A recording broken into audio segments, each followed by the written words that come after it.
tapi orang-orang Yahudi yang percaya kepada Yesus atas pemberitaan dari 11, bukan 12. Demikian Pak Juma. Oke, dengarkan saya wahai pendusta. Nama murid Yesus Simon atau Petrus, Andreas, Yakobus, Yohanes, saudara dengan Yakobus, Filipus, ya, kemudian Bartolomeus, Thomas, Matius, Yakobus, Tadeus, Simon, dan juga Yudas. Ada Barnabas di situ, Tuyul. Ada Barnabas Paulus di situ. Nggak ada. Kau diam dulu. Baik. Udah dongok. Sementara yang sampai di Antioquia itu cuma Barnabas dan Paulus. Itu pun nanti mereka bertengkar. Jadi pengikut Barnabas dan pengikut kemudian Pauluslah yang pertama kali disebut kalisteng. Kau itu bicara asal ngomong saja. Di Antioquia itu Barnabas dengan Paulus di sana. Pengikut Barnabas dan Paulus inilah pertama kali disebut Kristen.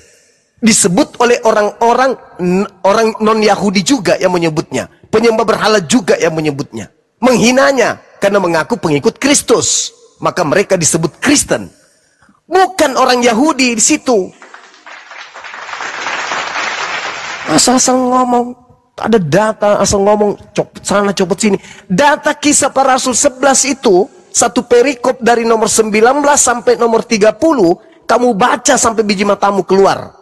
Baca baik-baik. Yang ada di sana cuma Barnabas dan Saulus. Sementara dua orang ini bukan murid Yesus yang dipesan. Yesus berpesan kepada ke-12 muridnya agar jangan ke bangsa lain.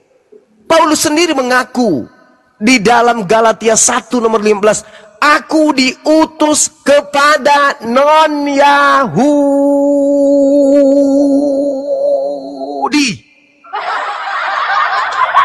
Kenapa bisa jadi dokter orang ini ya? Jadi kembali kepada tema kita, Kristus itu adalah sosok yang datang yang sudah dinubuatkan oleh Yesus. Waspadalah kepada Kristus yang mati di atas salib secara kutuk ini, itu Kristus. Kalian sembah dia kan? Makanya muncul pertanyaan saya tadi, siapa yang mengutuk Tuhan kalian si Kristus ini? Anda sudah mengakuinya. Yang mengutuknya adalah Tuhan di dalam perjanjian lama. Dengan kata lain, Tuhan dalam perjanjian lama hanya mengutuk iblis. Si ular tua yang dikutuk oleh Elohim. Makanya Yesus mengatakan dalam Yohanes 6 nomor 70, iblis, Yudas iblis, yang digantung penggantinya, yaitu pemakan suap. Siapa yang makan suap? Siapa yang berkhianat? Itulah yang digantung. Itulah yang keluar dari kubur. Karena masih dalam pengaruh iblis. Bukankah aku yang memilih engkau yang 12? Satu di antaramu adalah iblis. Siapa itu? Yudas. Siapa yang terkutuk antara Yesus dan iblis? Siapa yang terkutuk? Iblis atau Yesus? Yesus atau iblis? Iblis yang terkutuk. Yesus pula yang terkutuk. Dengan akal-akalan. Kristus telah menebus kita dari kutuk hukum Taurat. Sejak kapan kalian itu diikat oleh hukum Taurat? Sejak kapan? Kalian bukan Bani Israel. Kalian sibuk-sibuk sendiri. Demi apa? Demi melancarkan aksi si Kristus palsu ini. Supaya apa? Supaya kalian pergi ke seluruh dunia. Agar apa? Agar semua orang menjadi murtad, menjadi penyembah iblis ini. Itu dalil. Makanya Yesus meminta waspada kepada Kristus. Karena penyesat yang datang setelah Yesus itu bergelar Kristus. Ini yang datang kepada Paulus. Ini, bukan manusia ini. Galatia 1 nomor 1, bukan manusia yang datang kepada Paulus. Tapi memakai nama Yesus. Nomor 11-nya, bukan manusia yang mengajarkan aku Injil, tetapi Yesus. Sejak kapan anak Maria bukan manusia? Sejak kapan? Anak manusia, anak Maria tetap manusia. Yohanes 6 nomor 3. Apa yang dilahirkan oleh daging adalah daging. Maria daging, melahirkan daging. Bukan melahirkan roh, melahirkan daging. Roh itu hanya ditiup. roh itu tidak dikandung. Roh masuk ke dalam jasad yang dikandung. Keluar, hidup dia. Jadi, Anda harus paham. Anak Maria itu adalah manusia. Yang datang kepada Paulus bukan manusia. Dua sosok yang berbeda, nama sama. Nah, kata Yesus, waspadalah kepada Kristus palsu. Yesus Kristus telah menebus kita dari kutuk hukum Taurat, kata Anda. Padahal di situ tidak ada Yesusnya. Kristus telah menebus Kristen dari kutuk hukum Taurat dengan jalan menjadi kutuk. Pertanyaan saya, siapa yang mengutuk si Kristus? Anda belum jawab. Anda memplesetkan, lidah Anda melilit. Yang mengutuknya adalah hukum Taurat. Hukum Taurat tidak bisa mengutuk, karena itu cuma undang-undang. Undang-undang, sang pemilik undang-undang. Siapa itu? Elohim. Berarti yang mengutuk Kristus adalah Elohim. Kalau Anda merujuk ke dalam Ulangan 21, berarti Kristus itu adalah pelaku dosa yang sepadan dengan hukuman mati. Nah, siapa pelakunya? Yesus atau Yudas? Yudas, Cak Ayu. Jangan kau bawa-bawa Yesus anak Maria ke situ. Jangan. Yang Anda sembah selama 2000 tahun lamanya itu adalah iblis yang masuk ke dalam diri Yudas. Silakan. Pakai akal sedikit napa Pak Dokter? Silakan. Baik, di Kisah Rasul 8 ayat 1, kecuali rasul-rasul tersebarlah ke seluruh daerah Yudea dan Samaria orang-orang Yahudi yang percaya kepada Yesus. Itulah yang 120 orang, yang 3.000, yang 5.000. Lalu di Kisah Rasul 11 ayat 19 itu tersebar ke Siprus, Venesia, dan ke kota Antioquia. Jelas. Jadi bukan cuma Saulus dan Barnabas yang ada di kota Antioquia, tetapi saya baca ayat 19 mulai ya. Sementara itu banyak saudara-saudara telah tersebar karena penganiayaan yang timbul sesudah Stefanus dihukum mati. Mereka tersebar sampai ke Venesia, Siprus, dan Antioquia, namun mereka memberitakan Injil kepada orang Yahudi saja. Akan tetapi di antara mereka ada beberapa orang Siprus dan orang Kirene yang tiba di Antioquia dan berkata-kata juga kepada orang-orang Yunani dan memberitakan Injil bahwa Yesus adalah Tuhan. Dan tangan Tuhan menyertai mereka dan sejumlah besar orang menjadi percaya dan berbalik kepada Tuhan. Maka sampailah kabar tentang mereka itu kepada jemaat di Yerusalem. Lalu jemaat itu mengutus Barnabas ke kota Antioquia. Jadi yang mengutus Barnabas ke kota Antioquia adalah jemaat di Yerusalem, bukan Yesus, bukan murid yang 11. Jadi yang ada di kota Antioquia itu adalah jemaat atau orang-orang Yahudi yang percaya kepada Yesus atas pemberitaan dari 11 orang murid. Ada yang 120, ada 3.000, ada yang 5.000 orang itu. Setelah Barnabas datang dan melihat kasih karunia Allah, bersukacitalah ia menasihati mereka supaya mereka semua tetap setia kepada Tuhan. Karena Barnabas adalah orang baik, penuh dengan Roh Kudus dan iman, sejumlah orang dibawa kepada Tuhan. Lalu pergilah Barnabas ke Tarsus untuk mencari Saulus. Dan setelah bertemu dengan Saulus, dia membawanya ke Antioquia. Mereka tinggal bersama-sama dengan jemaat. Jemaat inilah yang 120 orang, yang 3.000 orang, yang 5.000 orang Yahudi yang percaya kepada Yesus. Sambil mengajar banyak orang, di Antioquia lah murid-murid itu untuk pertama kali disebut Kristen. Jadi yang disebut murid-murid Kristen itu adalah orang-orang Yahudi yang percaya kepada Yesus dan orang-orang non-Yahudi yang percaya kepada Yesus atas pemberitaan dari Paulus. Lalu tentang terkutuk tadi saya sudah katakan, aturan-peraturan hukum Taurat yang membunuh pasti dihukum mati dan digantung, tapi jangan dibiarkan tergantung sampai matahari tenggelam, sampai malam. Itu terkutuk, aturan-peraturan hukum Taurat. Sementara orang di Galatia 3 ayat 13 itu, Kristus telah menebus dari kutuk hukum Taurat. Caranya, Yesus sendiri menggantikannya. menjadi terkutuk digantung. Jadi artinya aturannya saya yang terkutuk digantikan Yesus posisi saya. Itulah cara Yesus menghapus dosa. Itu kebenaran. Tetapi Pak Juma memahami dengan pemahaman sendiri, ya gak ada masalah. Silakan Pak Juma. Oke, Barnabas itu memang mengajarkan kemudian kebenaran menurut tradisi. Memang. Tapi kalau Paulus, mana coba tunjukkan kepada saya surat Barnabas. Ada kalian pegang? Nggak ada. Karena Barnabas itu juga masih lurus. Yang bengklot itu Paulus, Nabilo. Makanya dia punya 13 buku.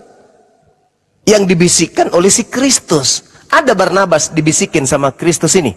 Nggak ada. Makanya terjadi perselisihan. Terjadi perselisihan. Barnabas tadinya lurus. Memang dia lurus. Sampai hari ini pengikutnya lurus semua. Yang bengklot itu pendiri agamamu, Kristen. Si Paulus ini. Kisah Para Rasul 24 nomor 5. Paulus ini adalah si penyakit sampar yang telah menyesatkan orang-orang Yahudi di seluruh dunia yang beradab. Dan dia adalah tokoh dari agama Kristen. Tuh dalil. Bungkus tuh dalilnya. Jadi, tertulis di mana Pak Juma? Kisah Para Rasul 24 nomor 5. Ayat berapa? Nomor 5. Oke, Jadi, saya baca dulu. kau pelajari dulu, nggak usah kau ganggu saya. Tetapi ketika Paulus berbicara tentang kebenaran, penguasaan diri dan penghakiman yang akan datang, Felix menjadi takut dan berkata, itu Felix yang berkata, cukuplah dahulu dan pergilah sekarang. Apabila ada kesempatan baik, aku menyuruh tidak ada gitu. Apa tadi dimaksudnya yang maksud Pak Juma itu apa tadi? Telah nyata kepada kami orang-orang Yahudi bahwa orang ini adalah penyakit sampar. Paulus ini penyakit sampar. Seorang yang menimbulkan kekacauan di antara semua orang Yahudi di seluruh dunia yang beradab. Dan dia, Paulus, adalah seorang tokoh dari sekte orang Nasarios. Tertulis di mana Pak? Alamak, kamu itu dokter. Kisah Rasul 25 bukan kayak gitu bunyinya. Udah urusanmu lah. Aku nggak bilang jadi jangan menambah, jangan mengurangi gitu Pak. Makanya jadi, kalau Anda tidak paham Kristen, jangan wakili Kristen. Karena saya lebih paham Kristen daripada Anda. Itu Felix yang bicara di situ, tidak seperti narasi Pak Juma. Jadi salah narasinya. Jadi nggak dikuasai Alkitab. Jadi jangan mengajarkan Alkitab tanpa menguasainya. Tertulis di mana salah alamatnya. Udah, itu dari tamu 25 itu Paulus. Itu dari talo. Siapa suruh lo sok-sok tampil di sini tapi kau buta paham dengan Bible Muslim. Pak Juma mau mengutip ayat tapi salah alamat. Saya teman-teman tadi menyebut kitab mana teman-teman?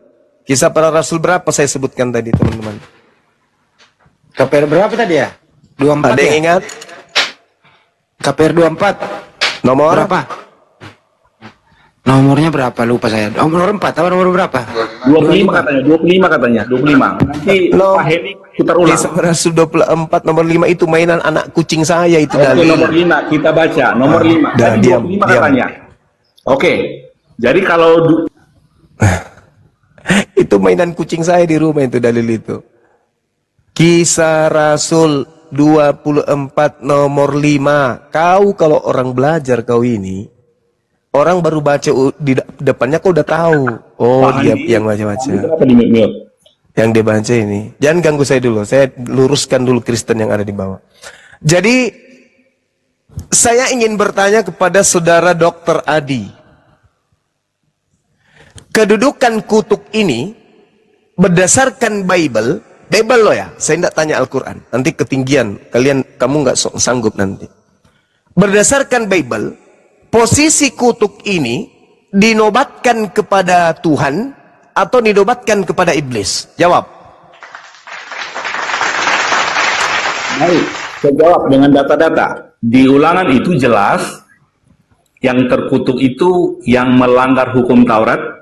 Jika jika berbuat dosa yang sebanding dengan hukuman mati dan digantung di kayu salib. Yang dikutuk selain itu kan akibat dari si kutuk. Si kutuklah yang merasuki yang digantung itu sampai dia kemudian dikutuk juga.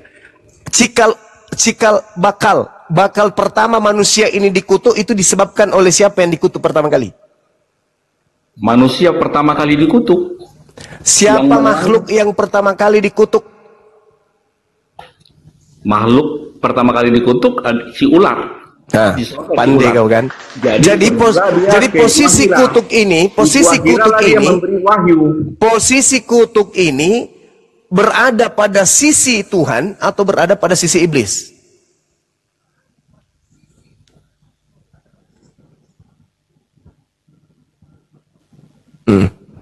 Dah. Oh, sunat sana kau minum air apa? Air impus kau minum 1 liter biar kau sehat. Kisah 24 nomor 5, masa dokter Adi nggak tahu? Itulah dia. Telah nyata kepada kami bahwa orang ini adalah penyakit sampar. Sekarang saya tanya, yang menimbulkan kekacauan. Ya. Iya Bang Handi. Di seluruh dunia beradab dan dia adalah tokoh dari Kristen. Sekarang saya mau tanya, ada semua yang ada di Komal ini. Kedudukan kutuk itu ada pada hakikat pencipta atau Tuhan atau ada di iblis? Bang Handi. Iblis. Sudah. Aduh, ya oke gini, Pak. Boleh saya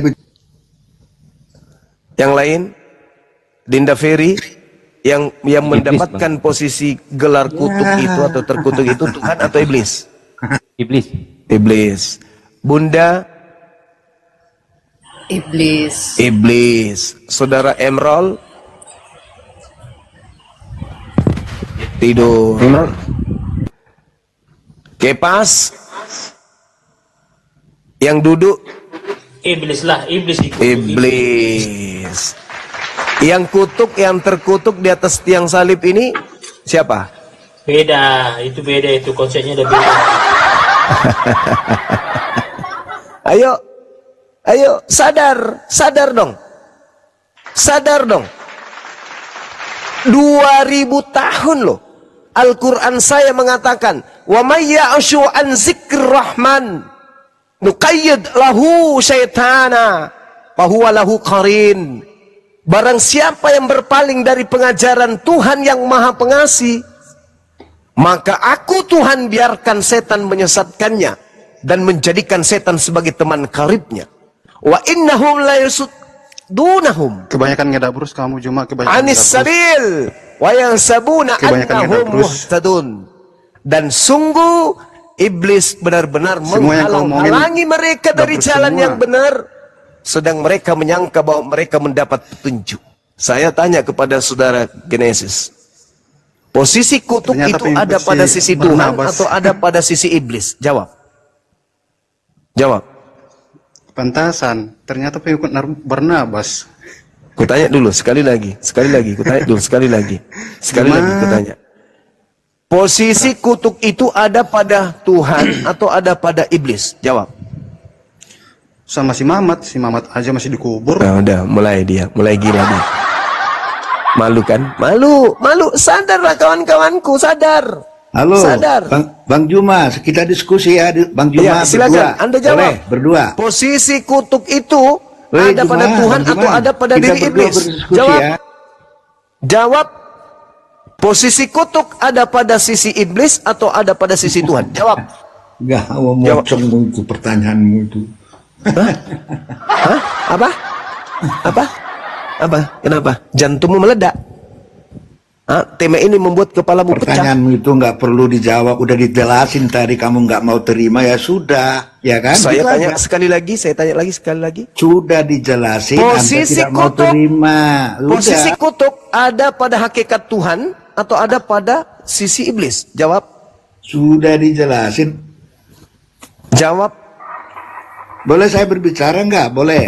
Kalau sampai 3 ya. Ya. Saya sampai 3, kalau nggak jawab, saya turunkan. 1, 2, 3 dijawab.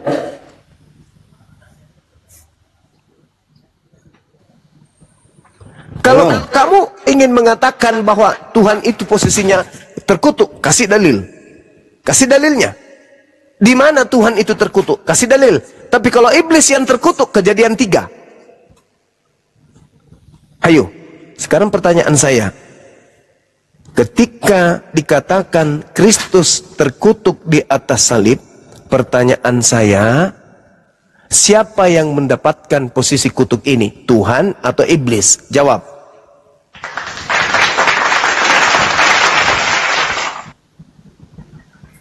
Oke, ganti tema. Tadi udah dijelasin, cuma Anda tidak terima. Ganti tema aja, boleh?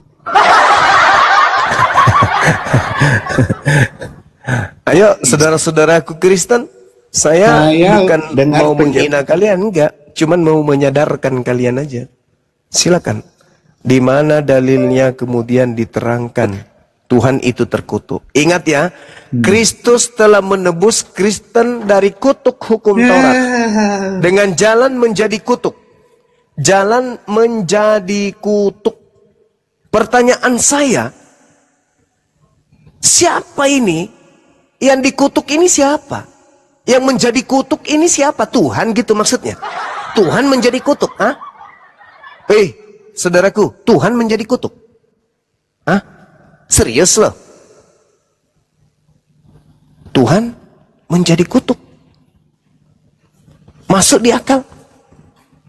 Bukankah Tuhan itu maha suci? Bukankah Tuhan itu maha kudus?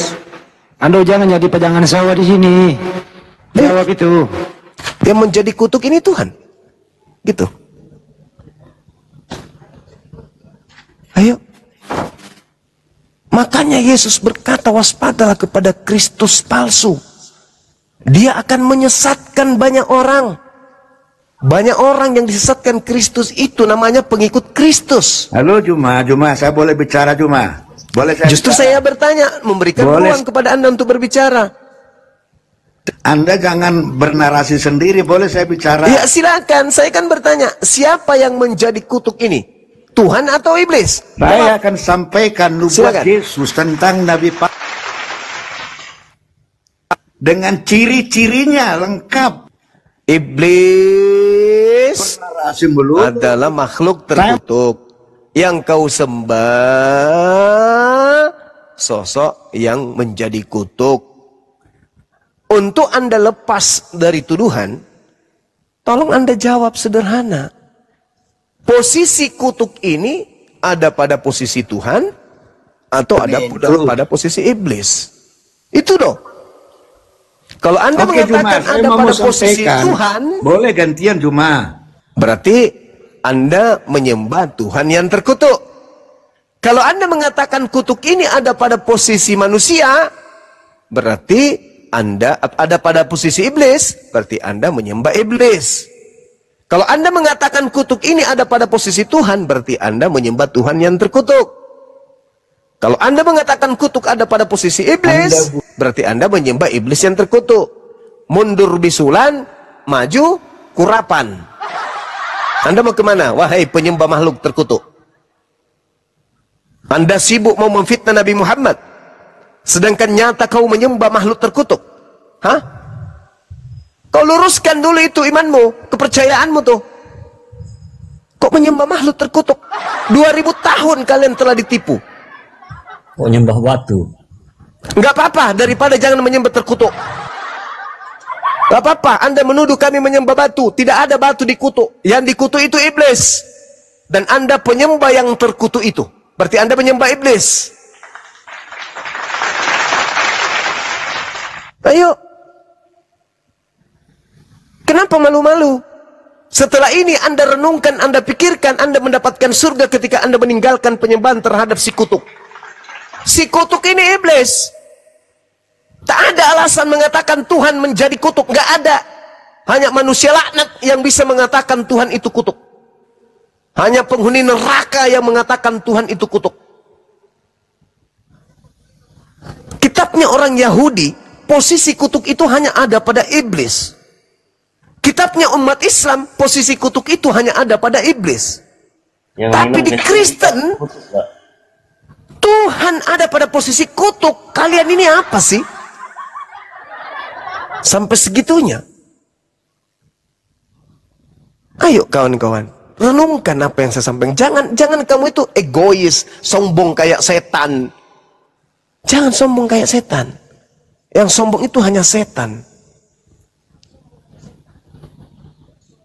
Kebenaran, ayo akui kebenaran. Tidak mungkin Tuhan itu menjadi kutu, nggak mungkin. Ayolah saudara-saudaraku Kristen.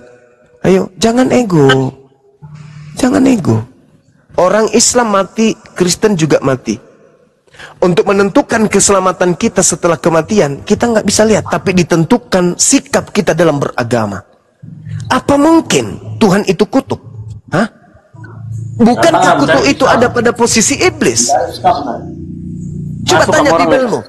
Yang menduduki posisi kutuk itu iblis atau Tuhan? Iblis. Yang kamu sembah di atas salib itu mulia atau kutuk? Kutuk. Berarti Anda penyembah? Penyembah? Anda penyembah? Penyembah apa? Anda penyembah apa? Kurus, serius. Penyembah iblis. Kurus, serius. Ayo. Konam lo. Ngomong sendiri dia, enggak pura-pura gak denger si Ether ini. Kira-kira umat Islam yang mendengarkan materi ini mau jadi penyembah yang kutuk? Mau? Sedangkan saban hari setiap kali kita berdoa, A'udzubillahi minasyaitonirrajim. Aku berlindung kepada Allah dari godaan setan yang terkutuk. Sekarang Anda mau keluar dari Islam menyembah kepada yang kutuk ini? Mau? Kenapa mereka kemudian tetap teguh pada pendirian mereka? Al-Quran menggambarkan itu. Wa may ya'shu an zikrir rahman nuqayyid lahu setanam fahuwa lahu qarin.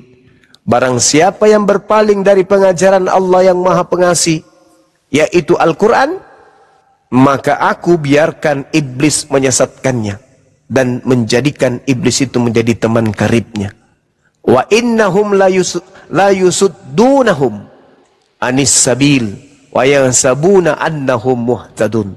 Dan sungguh iblis-iblis itu benar-benar menghalang-halangi mereka dari jalan yang benar. Sudah nyata kan? Sudah nyata kan? Mulut mereka sendiri berkata, yang dikutuk itu iblis. Dan mereka sadar, mereka penyembah yang dikutuk ini. Tetapi apakah mereka kemudian mau sadar? Enggak. Berarti Al-Quran betul. Wa innahum la yasuddunahum anis sabil. Sungguh iblis-iblis itu benar-benar menghalang-halangi mereka dari jalan yang benar. Sedang mereka menyangka bahwa mereka telah mendapat petunjuk. Ini kata Quran. Apakah kenyataan? Kenyataan. Saudara Kristen mengaku enggak bahwa yang mati digantung di salib itu terkutuk? Mengaku. Mengaku enggak bahwa yang terkutuk itu adalah iblis? Mengaku. Mengaku enggak kalian menyembah iblis? Tidak.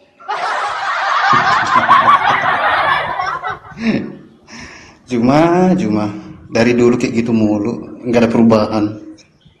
Bagaimana mau berubah kalau selama ini Anda tetap menyembah yang kutu ini? Saya akan tetap seperti ini. Nggak apa-apa. Kok nggak apa-apa pula? Ya, kalau kan Anda menelan ajaran, kami. dengar. Kalau Anda menelan ajaran itu sendiri, ya nggak apa-apa. Tapi faktanya, ajaran ini, penyembahan terhadap si kutuk ini, kalian ajarkan dengan tipu muslihat kepada umat Islam juga.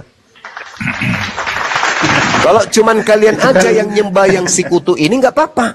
Kalian melakukan metode-metode segala macam upaya untuk mengajak orang Islam juga untuk mengikuti kalian menyembah si kutuk. Debat Juma saya lawan. Juma. Nah, Mohon maaf. siapa? Silakan, silakan. Butuh Islam Juma.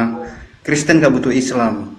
Islam Kalau yang tidak nice, butuh, Kristen, Juma. jangan sombong kau ya. Kalau kau tidak butuh Sadar Islam, diri, Juma. Kalau kau butuh. tidak butuh, Gimana? Kami kalau nggak kau pernah tidak nice-nice butuh sama Islam, Islam. Mohon maaf. saudara, kalau kau tidak butuh Islam, tidak mungkin bertaburan isi Al-Quran di dalam Bibelmu. Justru karena kau butuh Islam. Yang duluan ada siapa? Coba kau tunjukkan kepada saya di mana Bibelmu disebut Ya, Alkitab. anak. Coba tabiat Yang iblis duluan itu ada ini. Iya, iblis lebih dulu daripada kami, betul.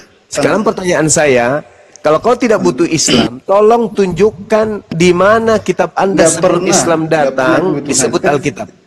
Coba. Halo saudara, saya dulu melawan si Juma.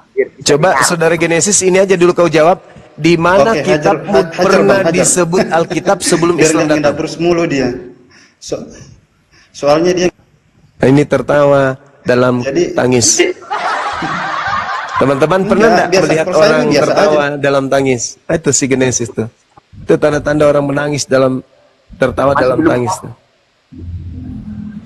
Cuma ayo berhadapan dengan saya yuk. Iya, ayo. Silakan. Silakan. Bang Juma. Satu-satu dulu. Silakan. Si Erik kembali tadi saya baru Ya, silakan John.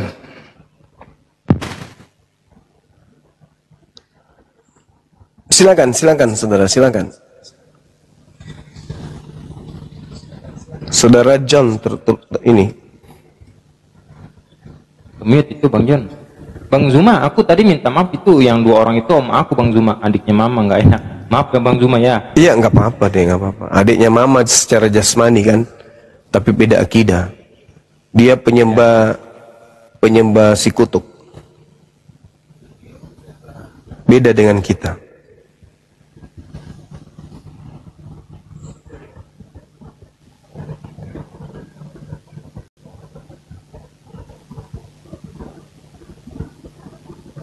Itu kemute itu Bang John. Oke, selamat malam. Saya mau diskusi dengan si Juma. Oke, boleh kan dengan si Juma berdua? Nggak bisa kok diskusi, kok nggak ngerti bahasa Indonesia. Belajar dulu bahasa Indonesia. Ya itu tentang terkutuklah orang yang digantung kayu salib tadi itu. Gimana itu Bang Juma penjelasannya? Sebetulnya dari mana gitu referensinya sampai pada akhirnya pada kesimpulan bahwa itulah iblis begitu. Kan kita ini kan ya kalau berdasarkan dari sisi pengetahuan kan ya nggak secara bebas ya kita menafsirkan terus kita menjelaskan lalu kita menyimpulkan.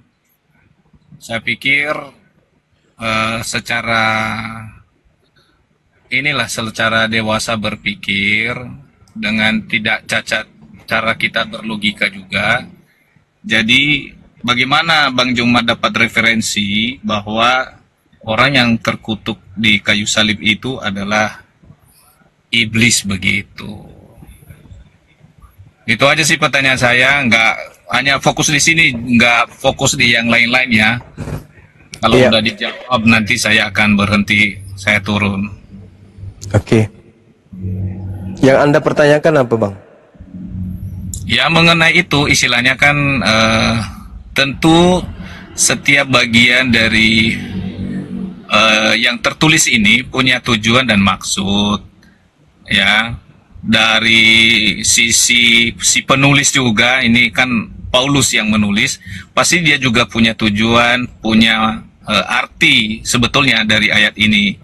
Nah, saya mau ingin tanyakan, ada nggak referensi dari yang lain yang sampai tadi Bang Juma menerjemahkan bahwa yang terkutuk itu adalah iblis begitu? Iya, jelas itu Bang. Posisi kutuk ini kan bukan pada Tuhan. Posisi kutuk ini ada pada iblis. Coba Anda baca dengan seksama tuh. Kristus telah menebus Kristen dari kutuk hukum Taurat dengan jalan menjadi kutuk. Karena Kristen. Sebab ada tertulis. Dia mengutip orang yang dikutuk oleh Tuhan. Di dalam Ulangan 21 nomor 22-23. Sebab terkutuklah orang yang digantung Tuhan di atas tiang salib. Coba Anda baca. Dikatakan gini, maka janganlah mayatnya dibiarkan semalam-malaman pada tiang itu, tetapi harus engkau menguburkan pada hari itu juga. Sebab seorang yang digantung terkutuk oleh Tuhan, jangan engkau menajiskan tanah yang diberikan Tuhan kepadamu.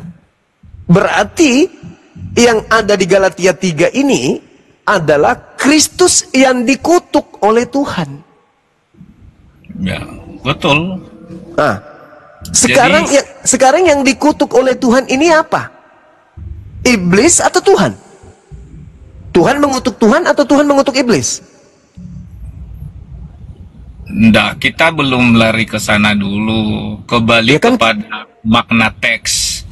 Itu yang saya bilang tadi, bahwa di dalam setiap teks itu kan, kalau contohnya kita menafsirkan tanpa kita melihat historis, maknanya yang jelas, itu kan menjadi logika cara berpikir yang cacat begitu.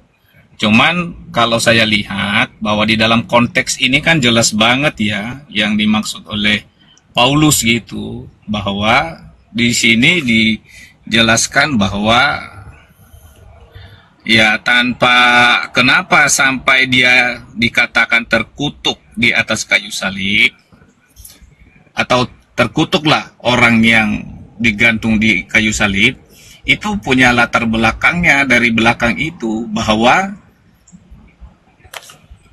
dari ayat yang sebelumnya Paulus itu menjelaskan mengenai tentang ini apa namanya itu, hukum Taurat, bahwa tidak ada satupun yang lolos karena hukum Taurat gitu ya. Dan kita melihat bahwa Taurat itu kan, hukum Taurat itu tidak ada yang sempurna untuk menjalankannya. Kalau kita melihat dari sisi dari perspektif ya pandangan Paulus ini, nah manusia itu kan orang yang berdosa ya. Dan kenapa Yesus diutus oleh Allah? Nah, berkaitan dengan jalan keselamatan. Karena dari pandangan Taurat, kalau kita melihat bahwa di setiap penghapusan dosa itu ada korban, ada darah yang dicurahkan. Jadi sebetulnya kalau kita kembali kepada konteks ayat ini, sebetulnya ya sangat jelas sih. Cuman ya saya tidak menyalahkan juga, menafsirkannya seperti apa, ya punya masing-masing hak bebas ya. Cuman saya tadi melihat, loh kenapa berubah jadi iblis gitu. Kalau memang tidak memiliki makna ke sana, kenapa dikait-kaitkan ke sana begitu, Bang Juma? Oke, bagus. Boleh saya buktikan kalau itu adalah iblis? Ya coba buktikan aja. Kembali ke teks itu. Anda punya Bible di situ? Saya banyak di sini. Oke, silakan bantu saya. Buka 1 Korintus 12 nomor 3.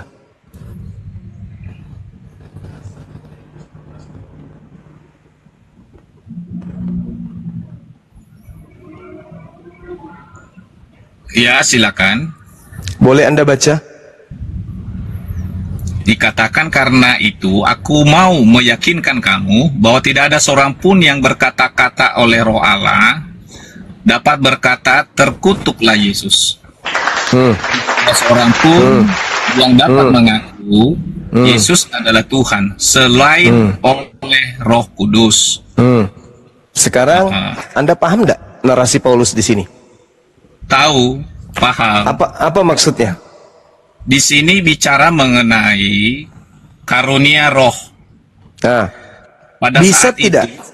Dengar dulu, biar saya jelasin. Saya dulu dong. Kan Anda sudah. Oh, ya, silakan. Bohong Anda kan sudah tadi barusan.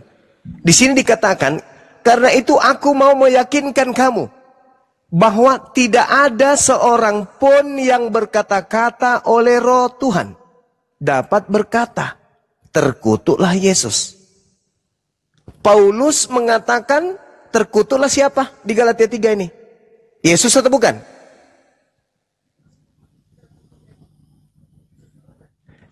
Paulus mengatakan tidak ada orang yang mampu berkata-kata oleh Roh Tuhan.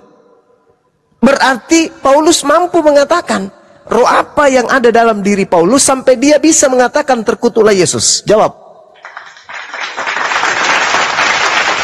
Kata Paulus sendiri, inilah yang digambarkan Al-Quran, wa makaru wa makarallahu wallahu khairul makirin. Karena itu aku meyakinkan kamu bahwa tidak ada seorang pun yang berkata-kata oleh roh Allah dapat berkata terkutuklah Yesus. Hanya orang yang dipenuhi roh iblis yang bisa mengatakan terkutuklah Yesus. Jadi siapa ini? Siapa ini yang ada di dalam Galatia 3:13 ini? Ini sudah pasti bukan Yesus ini. Karena tidak ada orang yang mampu berbicara terkutuklah Yesus. Karena roh Tuhan. Halo Juma. Ya, sekarang Paulus ini berbicara berdasarkan roh Tuhan atau bukan? Enggak, sudah belum ininya. Saya tanya dulu, Paulus menulis Galatia ini karena roh Tuhan atau bukan? Halo Juma. Ini dia menulis ini dengan roh Tuhan. Oke. Kalau dengan roh Tuhan tidak boleh berbicara mengatakan terkutuklah Yesus, tidak boleh. Betul. Ya, berarti bukan Yesus yang terkutuk. Lalu siapa?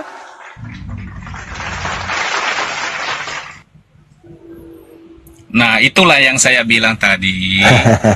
Bang Juma udah selesai belum? Ya, saya tanya. Kalau Bang Yesus sabar, tidak ada orang yang bisa berkata terkutuklah Yesus dengan roh Tuhan. Anda mengatakan Paulus berbicara berdasarkan roh Tuhan. Sedangkan kalau orang kepenuhan roh Tuhan tidak bisa berkata terkutuklah Yesus. Paulus penuh dengan roh Tuhan. Berarti Kristus yang dimaksud terkutuk ini bukan Anak Maria. Lalu siapa? Siapa, Bang? Udah belum? Pertanyaan saya pura-pura. Udah belum? Enggak. Saya tidak menyangkal apa yang kamu katakan. Ya udah, silakan. Anda paham enggak dalil? Anda paham kan? Di sini Paulus mengatakan tidak ada orang yang bisa berkata-kata oleh roh Elohim dapat berkata terkutuklah Yesus. Sedangkan Anda mengakui Paulus menulis surat Galatia dengan roh kudus. Roh Tuhan ada di dalam dirinya. Berarti ketika dia mengatakan Kristus telah menebus Kristen dari kutuk hukum Taurat dengan jalan menjadi kutuk, berarti Kristus yang dimaksud bukan Yesus. Jadi kesimpulannya itu iblis gimana? Yang terkutuk. Kesimpulannya gimana? Iblis yang terkutuk. Iblis yang terkutuk. Iblis yang terkutuk, ya? Yes, karena nggak mungkin Yesus. Berdasarkan 1 Korintus 12:3. Silakan. Boleh nggak saya menjelaskan bagian ayat ini? Silakan. Iya. Pertama-tama tadi dikatakan ya pada ayat yang ketiga itu, karena itu. Nah, kalau di dalam kalimat karena itu pasti ada hubungannya dengan kalimat yang sebelumnya. Jadi kita tidak bisa langsung memasuk karena itu. Jadi ya, secara tiba-tiba narasi itu timbul gitu loh secara tiba-tiba. Karena kalau kita melihat bernarasikan ini dengan bahasa, maka ada persoalan di atasnya. Kenapa Paulus mengatakan itu? Makanya adalah karena itu, gitu kan? Aku mau meyakinkan kamu. Nah, apa persoalannya dari awal dikatakan sekarang tentang karunia-karunia roh. Aku mau saudara-saudara supaya mengetahui kebenarannya. Nah, di sini Bang Juma, ya, pada saat itu jemaat Korintus itu, ya mereka memiliki karunia-karunia roh, ya, dan salah satunya mereka itu bisa berbahasa lidah, ya, berbahasa lidah, ya. Lalu Paulus berkata, kamu tahu bahwa pada waktu kamu masih belum mengenal Allah, kamu tanpa berpikir, ya, ditarik kepada berhala yang bisu, ya. Jadi artinya bahwa orang jemaat Korintus ini, mereka ini mudah, ya, percaya kepada berhala-berhala, ya. Tetapi di sini karena mereka memiliki karunia-karunia roh itu setelah mereka percaya kepada Yesus, maka Paulus pertegas bahwa berbeda dengan Allah yang sebelumnya kamu kenal, di mana kamu tertarik kepada berhala-berhala yang bisu, ya, seperti menyembah patung, menyembah dewa-dewa, matahari, dan lain sebagainya. Katakan karena itu, aku meyakinkan kamu bahwa tidak ada seorang pun yang berkata-kata oleh Roh Allah, ya, dengan berkata terkutuklah Yesus.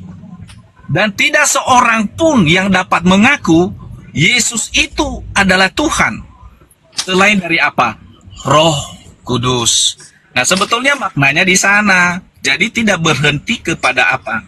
Jadi ketika mereka diberikan bahasa Yuda, ya, jadi bahasa yang mereka katakan yang dimaknai di situ itu bukan mengutuk Yesus, kata Paulus, tetapi itu adalah mereka mengakui Yesus adalah Tuhan. Dan itulah kesaksian dari roh itu. Jadi itulah yang saya katakan tadi. Saya melihat Bang Juma menarasikannya tanpa memperhatikan teks. Dan juga Bang John izin saya. Pada saat itu. Kamu jualan apa ini? Melintir lidah tapi nggak nyampe. Nggak belibet narasinya. Dia berusaha, Bunda. Dia berusaha gimana caranya bisa nipu tapi iya, nggak bisa. Berbalik-balik. Tadi dibilang Paulus. Anda membaca dari nomor 1 dan seterusnya sia-sia karena narasi di data nomor 3-nya. Karena itu aku Paulus meyakinkan kamu, tidak ada seorang pun yang berkata-kata oleh Roh Tuhan dapat berkata terkutuklah Yesus. Berarti ketika Anda mengakui Paulus penuh dengan Roh Tuhan, lalu dia mengatakan Kristus terkutuk, berarti yang dimaksud Kristus di sini bukan Yesus anak Maria. Karena tidak ada orang yang dengan Roh Tuhan bisa berkata demikian, tidak ada.